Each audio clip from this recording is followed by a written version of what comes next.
La porta di Nocera di Pompei raccoglie uno dei luoghi più caratterizzanti della città. Oltre 70 anni fa, era il 1952, Maiuri intraprese degli scavi attorno alle mura per liberare la visione delle imponenti fortificazioni. Fu in seguito a quei lavori che nel 1956 intercettò una stazione per i mulattieri, i Mugliones, con 4 vittime.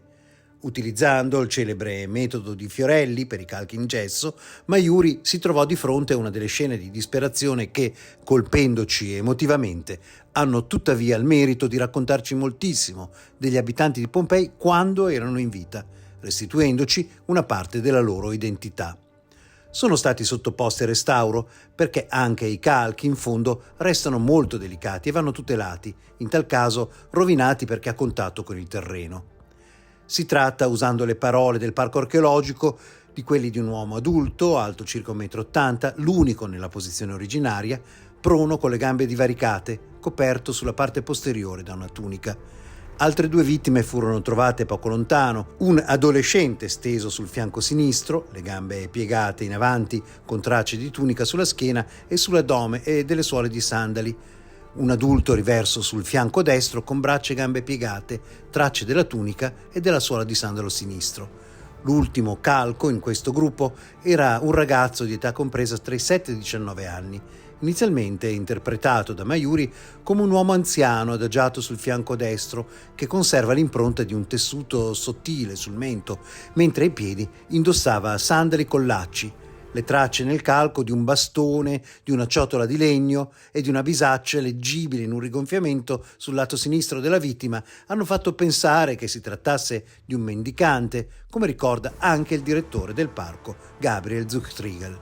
I calchi delle vittime ci fanno vedere l'agonia di persone morte durante l'eruzione del 79 d.C., dunque qualche decennio dopo i fatti che ricordiamo in questi giorni di Pasqua, e ci ricordano che al di là delle uova di Pasqua di ogni forma e grandezza che troviamo nei nostri supermercati c'è anche una storia di uomini e donne che ci è stata tramandata, e quel mondo in cui affondano le radici della nostra cultura, non ultimo il cristianesimo, lo possiamo capire meglio anche grazie a Pompei. A Pompei in realtà le testimonianze della nuova fede sono scarse, anche molto discutibili, però ci fa vedere un mondo, ci fa vedere il mondo anche dei ceti meno abbienti di cui spesso